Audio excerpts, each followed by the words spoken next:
오늘 하나님께서 우리들에게 주시는 말씀은 로마서 12장 1절에서 8절 말씀입니다. 그러므로 형제들아, 내가 하나님의 모든 자비하심으로 너희를 권하노니 너희 몸을 하나님이 기뻐하시는 거룩한 산 제물로 드리라. 이는 너희가 드릴 영적 예배니라. 너희는 이 세대를 본받지 말고 오직 마음을 새롭게 함으로 변화를 받아 하나님의 선하시고 기뻐하시고 온전하신 뜻이 무엇인지 분별하도록 하라.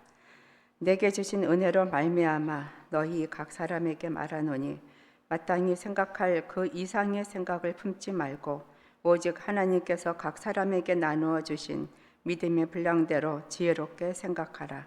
우리가 한 몸에 많은 지체를 가졌으나 모든 지체를 같은 기능을 가진 것이 아니니 이와 같이 우리 많은 사람이 그리스도 안에서 한 몸이 되어 서로 지체가 되었느니라. 우리에게 주신 은혜대로 받은 은사가 각각 다르니 혹 예언이면 믿음의 분수대로, 혹 섬기는 일이면 섬기는 일로, 혹 가르치는 자면 가르치는 일로, 혹 위로하는 자면 위로하는 일로, 구제하는 자는 성실함으로, 다스리는 자는 부지런함으로, 긍휼을 베푸는 자는 즐거움으로 할 것이니라. 아멘. 얼마 전에 제 지인 한 분을 만났는데요. 매형이 있었는데 어느 날 누님한테 전화가 왔더랍니다. 근데 매형이 10년 전에 일했던 오피스에 가가지고 내 오피스가 없어졌다, 그렇게 부인한테 전화를 했더랍니다. 이사 간 것을 잊어버리고 이전 사무실을 찾아간 것이죠. 그래서 병원에 가보니까 가벼운 뇌출혈로 인한 급성 치매라는 진단을 받았다고 합니다. 오늘날 가장 무서운 질병이라면 아마 치매일 것입니다. 치매를 연구하는 학자들이 이런 말을 했어요. 85세 이후에는 두 종류의 사람이 존재할 것이다. 자신이 치매이거나 치매를 돌보는 사람이거나. 이 치매 알츠하이머와 연관된 가장 눈길을 끄는 연구가 가짜 정류장, 버스 정류장입니다. 이것이 시작된 것이 독일 düsseldorf라는 지역인데요. 그 지역의 요양시설에 노인들이 계셨는데 자꾸 노인들이 이렇게 실종이 되는 거예요. 그 병원, 요양원에는 이제 치매를 앓고 계신 분들이 있었는데 자신의 옛날 집이나 기억에도 없는 곳을 찾아서 자꾸 시설을 뛰쳐나가는 일이 빈번하게 발생을 했는데 밖으로 나가면 이제 길을 잃어버리게 되는 것이죠. 그렇게 요양원을 자꾸 나가는 환자들에 대한 해결 방안으로 만든 것이 이제 가짜 버스 정류장입니다. 시설을 뛰쳐나간 이 알츠하이머 환자들, 노인들이 공통적으로 지하철이나 버스를 이용을 한다는 사실을 알게 됐고요. 특별히 독일의 버스 정류장은 바탕이 노란색이고 이 글씨가 초록색으로 되어 있다 합니다. 근데 이 색깔이 치매를 앓고 있는 노인들이 잊어버리지를 않는다는 거죠. 그래서 요양원 근처에다 가짜 버스 정류장을 만들었습니다. 근데 의외로 이 가짜 버스 정류장이 효과가 있었다고 합니다. 존재하지 않는 기억 속에 가족이나 집으로 돌아가려고 생각을 했던 환자들이 정류장에서 버스를 기다리는 것입니다. 물론 버스는 오지 않죠. 일정 시간이 지나면 요양원의 직원들이 가서 그분들을 다시 요양원으로 모시고 오는 것입니다. 이 가짜 버스 정류장은 그래서 독일뿐 아니라 유럽 여러 나라로 확대되고 있다고 합니다. 참 재미있게도 이 알츠하이머 치매를 앓고 있는 환자분들의 공통점은 집에 가고 싶다는 거예요. 자신들의 집을 찾기 위해서 현재의 자리에서 불안해하는 겁니다. 그만큼 그들의 삶이 힘들고 고달프다는 반증이죠. 세상 그 어떤 곳에서 어떤 곳에도 그들이 찾고 있는 집은 존재하지 않습니다. 이 질병이 과거를 잃어버리는 것도 있지만 미래에 대한 소망도 잃어버리고 결국은 자기 자신도 잃어버리게 되는 겁니다. 그들이 집으로 가고 싶은 이유가 바로 여기 있는 것이죠. 우리 현대인들은 이 가짜 버스 정류장에서 오지 않는 버스를 기다리는 존재들과 같습니다. 우리가 가고 싶고 우리가 원하는 집은 어떤 곳인가요? 우리가 기다리고 있고 우리가 철석같이 믿고 있는 것들이 가짜 정류장과 같은 것은 아닌가요? 오늘 우리의 삶의 자리에 오고 계시는 하나님을 기다리시는 진짜 정류장을 만들고 기다리시기를 바랍니다. 가짜 정류장이 아닌 오고 계시는 하나님을 기다리는 진짜 정류장의 삶의 원칙을 오늘 본문이 우리들에게 가르쳐 주고 있습니다. 제가 성경에서 가장 중요한 단어가 뭐라고 말씀드렸죠? 맨날 잊어버리는 거 알면서도 자꾸 묻습니다. 제가 성경에서 가장 중요한 단어는 접속사입니다. 그러나 그러므로예요. 로마서에는 중요한 접속사가 그러나가 먼저 등장을 합니다. 로마서 3장 21절입니다. But now, 뉴니데라는 헬라어 말입니다. 그 but으로 시작하는 것은 죄 아래에 있던 우리들이 하나님의 복음으로 구원을 받게 되었다는 것입니다. 그리고 또 다른 접속사가 오늘 본문에 등장하는데 그러므로입니다. 로마서는 전체가 16장이지만 1장의 인사말이 끝난 다음에 11장까지는 How to believe입니다. 어떻게 믿을 것인가를 가르칩니다. 12장에서부터 15장까지는 How to live입니다. 그러면 오늘 본문은 How to live에 대한 내용이겠지요. 1장부터 11장에서 구원에 대한 어떻게 구원을 받은 것인가를 설명했던 바울은 구원을 받은 성도들은 어떻게 살아야 하는가를 가르치고 있습니다. 구원을 받은 사람은 오늘 본문이 어떻게 시작을 해요? Therefore, 그러므로입니다. 12장 1절이 메시지 성경에 이렇게 되어 있습니다. 그러므로 나는 이제 여러분이 이렇게 살기를 바랍니다. 하나님께서 여러분을 도우실 것입니다. 여러분의 매일의 삶, 일상의 삶, 자고 먹고 일하고 노는 모든 삶을 하나님께 헌물로 드리십시오.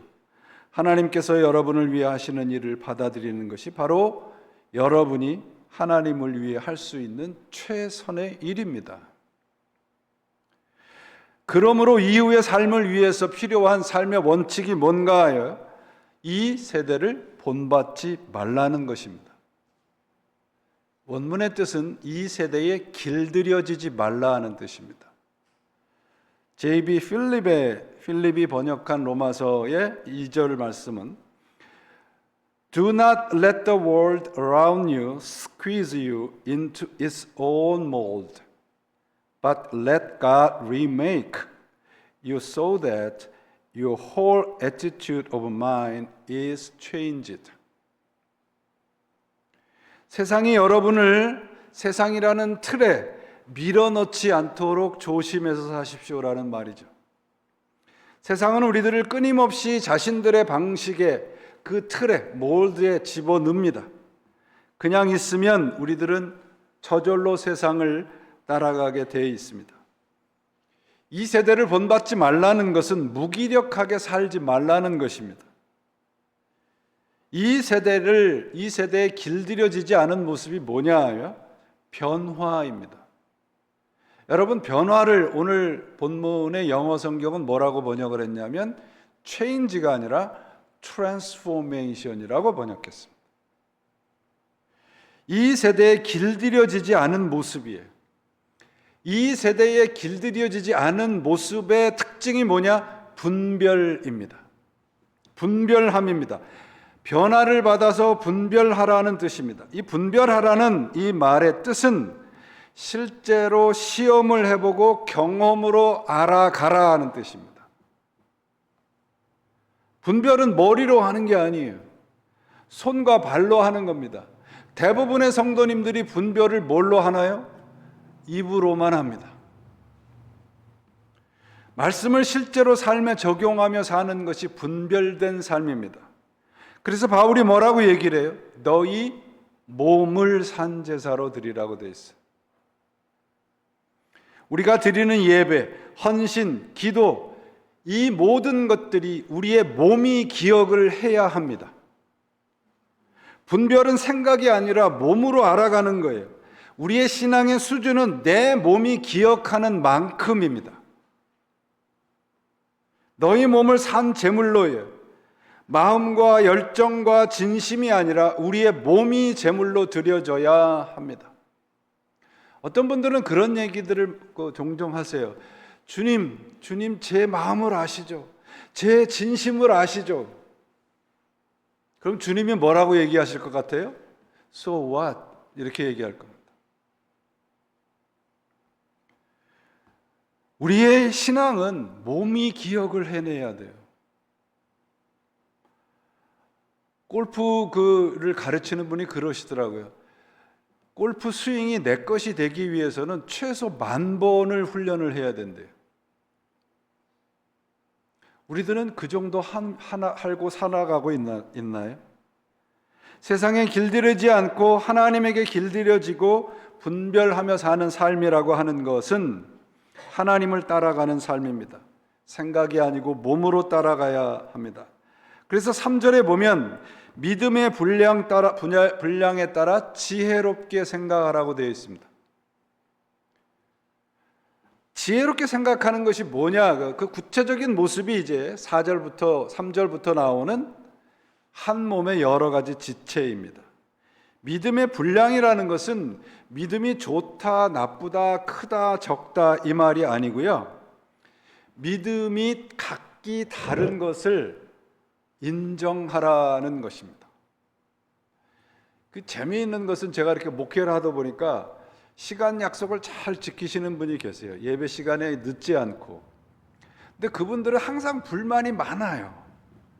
늦게 오는 사람이 꼴 보기 싫은 거예요. 그게 여러분 믿음의 분량에 따라서 살지 않는 모습인 거예요. 이 3절 말씀이 우리 성경에는 번역이 되지 않았는데 이 원문에는 헬라어 원문에는 왜냐하면이라는 단어가 있습니다. 그러니까 이 세대를 본받지 아니하고 그렇게 살려면 어떻게 살아야 되느냐를 말씀을 하고 있습니다. 3절 말씀이 이렇게 되어 있습니다. 나에게 베풀어진 은혜에 힘입어 나는 여러분에게 말합니다. 필요한 정도 이상으로 자신을 대단하게 생각하지 말고 하나님이 각자에게 나누어진 믿음의 기준에 따라서 건전한 생각을 목적으로 생각하십시오. 믿음의 분량으로 정도에 따라서 지혜롭게 생각하라는 것은 뭐예요? 내 자신을 아는 겁니다. 우리의 자신을. 첫째가. 두 번째는 다른 사람, 이웃에 대해서 좀 관심을 가지라는 거예요. 우리 마음의 병통은 다른 데 있지 않아요. 자기를 있는 대로 보지 못하는 데서 시작합니다. 늘 스스로 큰 자라고 생각하는 사람들이 있어요. 그래서 제일 교육하기 어려운 사람의 1위가 누구냐면요, 자수성가한 사람이래요. 자신의 원칙이 그냥 확고하기 때문에 다른 사람 말을 안 듣는 거죠. 우리가 신앙의 가장 기본적인 원칙을 뭐라고 얘기를 하냐면 순종이라고 하거든요. 순종이라는 것은 다른 사람에 대해서 관용을 갖는다는 거예요. 마땅히 생각할 이상의 생각을 품지 않는다라고 하는 것은 교회 안에서 주인 행세하지 않는 거예요. 잠언서 22장 10절 말씀이에요. 거만한 사람을 쫓아내면 다툼이 없어지고 싸움과 욕설이 그친다. 거만한 사람이 누군가요? 나예요, 나. 옆 사람 쳐다볼 필요 없어요. 내가 그런 사람이라는 것을 아는 사람들이 많은 교회가 좋은 교회예요. 다 옆을 쳐다보는 교회는 나쁜 교회입니다. 신자의 마땅히 생각할 것은 뭐냐 그러면 모든 것에 감사하는 겁니다. 내가 받은 게 다 다르잖아요, 여러분. 항상 혼자 있을 때는 잘 하는데 누군가 옆에 있으면 자꾸 비교를 하게 돼서 불평하는 분들이 참 많아요. 마땅히 생각할 이상을 생각하기 때문에 그렇습니다. 여러분, 짜장면이 가장 맛있을 때가 언제일까요? 내가 짬뽕을 먹고 있을 때래요.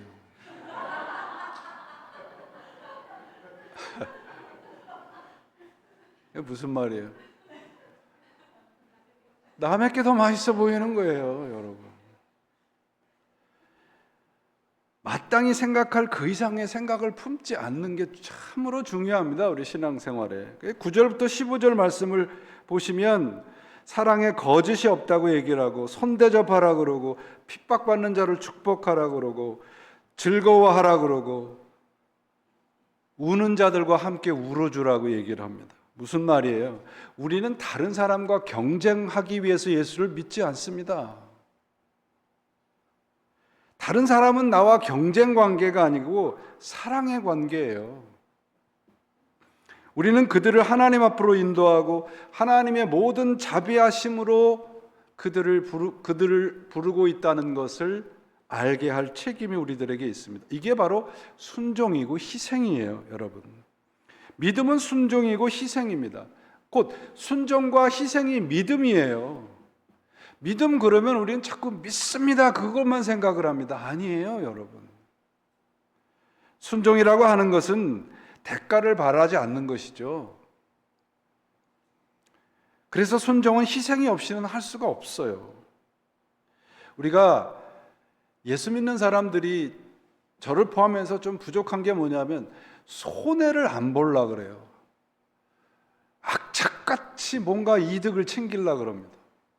그런데 예수 믿는 것은 여러분, 내가 발란티얼리 손해보는 거예요. 예수님이 그러셨잖아요.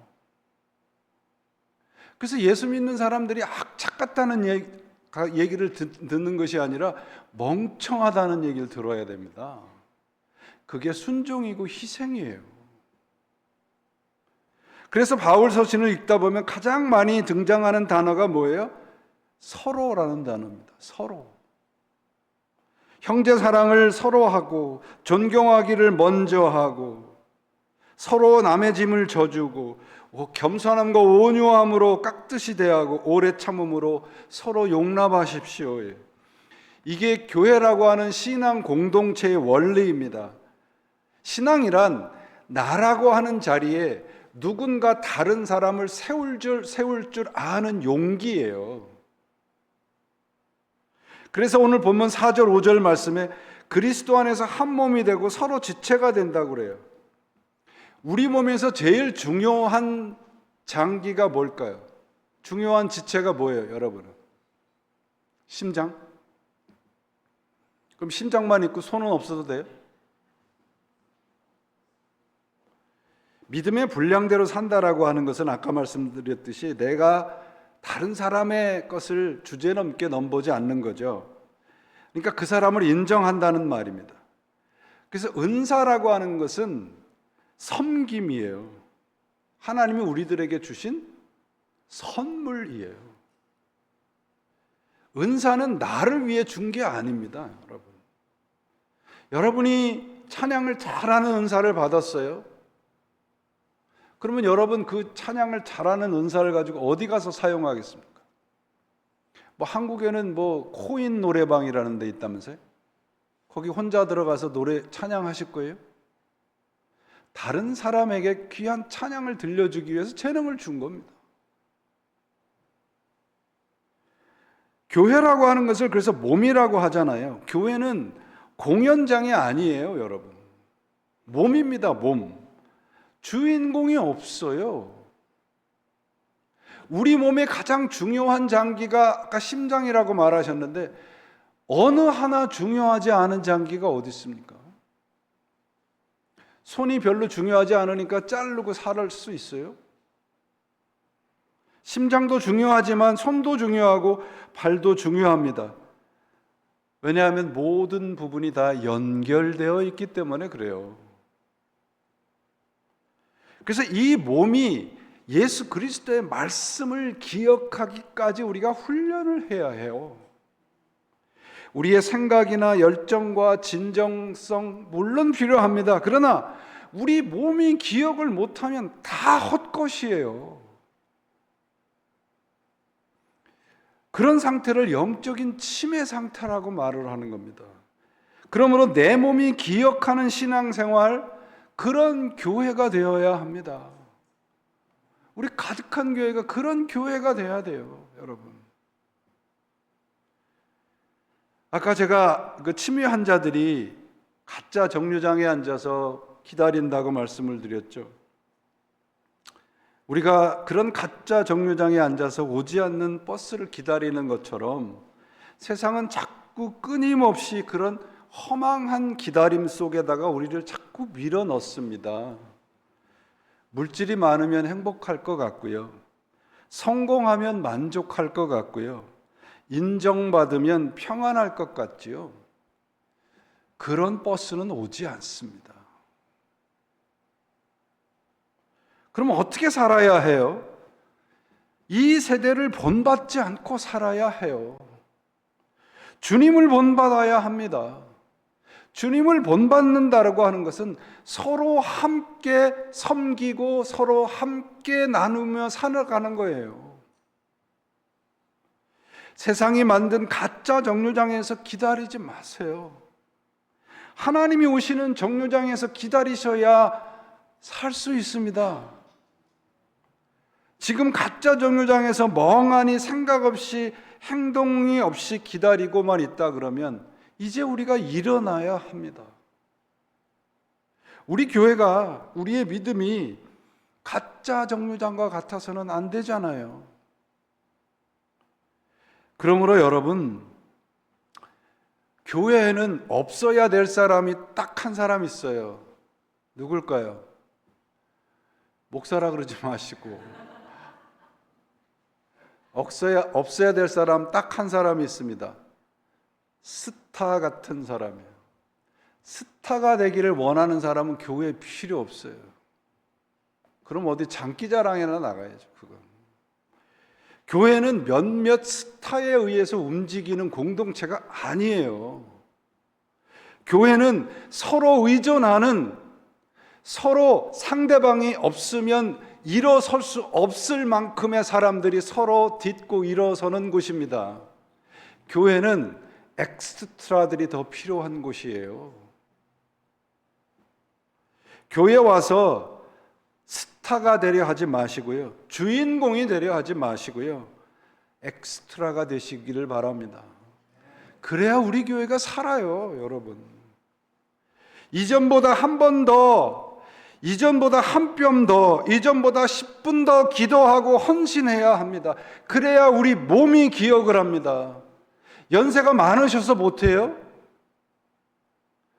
여러분, 우리 젊었을 때 정말 헌신적으로 주님을 섬긴 기억과 경험이 있잖아요. 그거 어디다 두시겠어요? 무덤까지 가져가시겠어요? 지금 내가 움직일 수 있을 때, 호흡할 수 있을 때 주님을 위해서 헌신해야 됩니다. 그 헌신이 내 몸에 기억되도록 우리가 헌신하는 것이 신앙생활이에요. 우리 교회에 젊은 사람들이 없어서 교회가 부흥하지 않고 교회가 제대로 된 교회가 되지 않습니까? 저는 그렇게 생각하지 않습니다. 하나님의 말씀을 몸으로 기억하는 한 사람이 있다면 우리 교회는 일어설 것입니다. 하나님이 기뻐하는 교회로 다시 서게 될 것입니다. 여러분, 나이 많은 거 자랑하지 마시고요. 나이 많아서 하나님에게 헌신하지 못하는 것을 우리 함께 회개하시기 바랍니다. 우리 나이 많은 우리 1세대들이 하나님의 사람으로 살아갈 때 우리 자녀들이 그것을 보고 하나님을 믿게 되는 겁니다. 우리 부모님이, 우리 가까운 어른이 하나님을 믿지 않고 사는데 우리 젊은 사람들이 하나님 믿겠습니까? 그래서 여러분, 고린도전서 13장 12절에 보면 지금은 거울을 보는 것 같이 희미하나 그때는 얼굴과 얼굴을 보고 마주 볼 것이다 그랬죠. 지금과 그때를 비교하고 있는데 지금과 그때는 그리스도 안에서 연결되어 있습니다. 오늘의 순종이, 오늘의 헌신이, 오늘의 우리의 기도가 영원한 그때에 연결되어 있는 거 잊지 않으시기 바랍니다. 교회는 오늘이 영원과 맞닿아 있는 것을 함께 경험하고 함께 누리는 곳입니다. 지금은 희미하고 지금은 뭔가 아무것도 보이지 않을 수 있습니다. 그러나 그때는 우리는 분명하게 볼 것을 믿습니다. 지금은 바로 그때를 준비하는 시간입니다. 아까 말씀드렸듯이 우리는 이미 우리의 삶을 헌신하고 우리의 목숨을 하나님께 헌신했던 경험들이 있어요. 그 경험들을 다시 되새기는 우리의 삶이 되시기를 바랍니다. 이제 우리는 어떻게 살아야 할까요? 우리가 섬기는 이 교회를 진짜 하나님을 만나는 영적인 정류장으로 만들어 가시기를 바랍니다. 저 사람을 보니까, 저 교회를 보니까 하나님이 생각이 나고 예수 그리스도가 생각이 나는 그런 하나님을 만나는 정류장과 같은 교회가, 그런 신자들이 되시기를 바랍니다. 우리의 교회를 오지 않는 버스를 기다리는 가짜 정류장과 같은 것이 아니라 주님을 기다리고 주님을 만나고 주님과 함께 헌신하고, 그래서 이곳에서 하나님과 함께 살아가는 경험들이 있는 참된 영적인 정류장과 같은 교회가 되시기를 바랍니다. 우리의 신앙을 이제부터 우리의 몸으로 기억하기까지 함께 헌신하십시다. 여러분, 우리가 하나님 앞에 헌신하는 그 시간보다 소중한 시간은 없습니다. 한 번 더 교회 더 오세요. 지난 주일보다 한 10분 더 기도하십시오. 한 10분 더 헌신하십시다. 그러면 이곳에서 하나님이 우리를 기다리실 것이고, 그런 사람들이 이곳으로 오게 될 것을 믿습니다. 이제 우리는 어떻게 살아야 할 것인가? 하나님을 기다리고 하나님과 함께 살아가면 됩니다. 그런 교회와 여러분 모두가 되셔서 여러분 안에 있는 이미 약속된 하늘의 축복이 여러분들에게 차고 넘치시기를 우리 구주 예수 그리스도의 이름으로 축원을 드립니다. 기도하시겠습니다. 하나님 아버지, 감사합니다. 우리의 게으름을 용서하여 주시고 우리의 생각에만 머무른 신앙을 다시 몸으로 움직이는 신앙으로 회복시켜 주시기를 간절히 빌고 원합니다. 하나님이와 함께 하시고 우리 교회가 다시 일어서며 하나님께 기쁨이 되는 참된 교회로 하나님을 만나는 진정한 정류장과 같은 교회가 되게 역사해 주옵소서. 예수 그리스도의 이름으로 기도합니다. 아멘.